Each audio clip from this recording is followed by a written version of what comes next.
Let's move on to our very next story as we are joined by Martina Bugri, but that will be later on.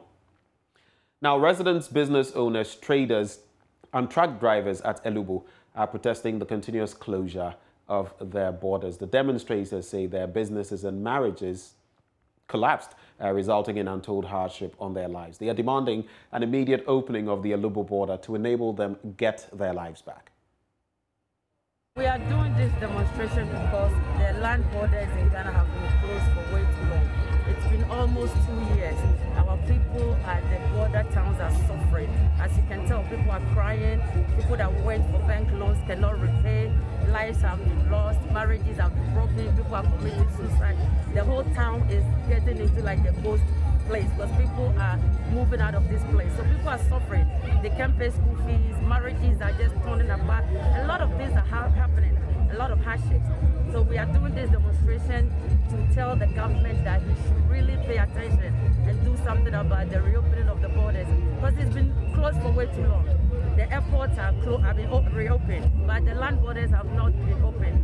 And it's really affecting the livelihood of our people. We've done everything. As a member of parliament, I did a statement. I called on the interior minister to ask him about the closure of the border. Nothing has been done. So we are hoping that by doing this demonstration, it will help us. The government will really hear us to do something. And that is why we are doing this demonstration. It's a peaceful one. We are only pleading to the government, our father, to do something because people are really suffering at the border towns. You can tell a lot of people are crying. Things are happening. Lives are being lost, and something needs to be done. After all, the disease, we were told that the reason why the land borders were closed was as a result of this COVID-19. But lives that have been taken away, or people that are dying, it's more than even the COVID-19. Out of frustration, hunger, and all that. So we are pleading. The disease is not, it didn't come from Ghana. It came from abroad. But the airports have been reopened. Yet the land borders haven't been reopened. So we are pleading. Anything that he can do, I'm sure if he opens the land borders, there are proper measures put in place. So that at least the people can have back their lives. Because it's been closed for way too long. So we are asking him to do something about it. Okay, what are your concerns? I'm a taxi driver at Elubo, San Fran. When they closed the border, since they closed the border, since the 23rd of March 2020, and they closed the border, all our cars have been sold because you don't have money to survive on. And since that time up to now, I'm telling you, people cross every day and night. People cross. The immigration are collecting money. Throw me. Anytime they are right now, if you, even the interior minister, you should discuss his step and come to Elubo. I'll cross him. The immigration officer will collect money and I'll cross him. But if you don't pay, they will just say the border have closed, but I have not closed. That's the definition of the border closer. The border have closed, but I have not closed. Why? Because people used to go and come every day. The immigration are collecting money, the police are collecting money with evidence. Not that I'm saying it with facts. Because I'm a taxi driver, because that's where I survive. Because the border have closed. If the people come, I'll collect them money. Before I close them, I collect them 15,000, 20,000. Anytime the immigration will collect 20, the Kanuma will collect me from. When you reach at the other side of the border, the FSC will collect Jamie. On that place, the police will collect me. When you reach at Norway, and the rest will be mine. Because of that, that's where I will survive on. If I will not do that, I cannot survive. How will I survive? So, since that time now, up to now, we have nothing else to do. So they should open the border for us. If the border will not open, if the Afghanistan should discuss it and come. We have so many concerns. As we sell at Elubo, we are the traders in Elubo. Our goods are spoiling and everything is getting apart. We have collected loans from banks and we can't pay. Our husbands have run away. They have left us with everything. We don't have anything to do. Our children are in the house. They are not going to school. I have 4 kids, 2 at the university, 2 at the secondary level, but I can't look after them because the border is closed. And some people are eating. They are chopping money. We are still there in the house. We eat, we sleep. So we are begging the government to please open the border for us. Your name?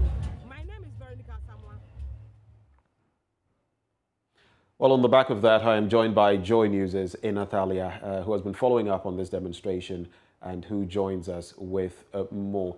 Now, Natalia, who are the organizers of the demonstration and where exactly have they been holding this protest?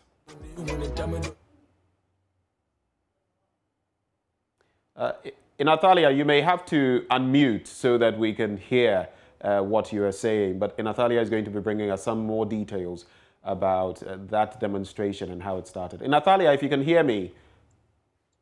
Yes, Ben. Great. So I was saying that the lead organizer for this demonstration is the MP for the area, Dorcas Afutofe. She has been leading this demonstration. Prior to today, she also had a press conference with some media houses talking about how her constituents have been calling on her on the frustrations they are going through. To let our viewers understand more, Elubo is more like it's a border town, and so most of activities are between the Elubo township and the people at the other side, that is their neighboring country. And so this has been happening through the principal street of Elubo. Just like you've heard there, they have been complaining that people have even have to leave the town because of the economic hardship that has been brought to them because of the closure of the border. So basically, sometimes when you go there, unlike 2019 when Joy News we did a porous border, when I went to Elubo where it was such a booming town, you see that economic activities were very vibrant. Other than today that they are demonstrating and you see these numbers, when you go there on any ordinary day, you see that the town is very quiet. Now, whom did they present their petition to, and how soon do they want to see some action as far as this problem is concerned, the closure of borders?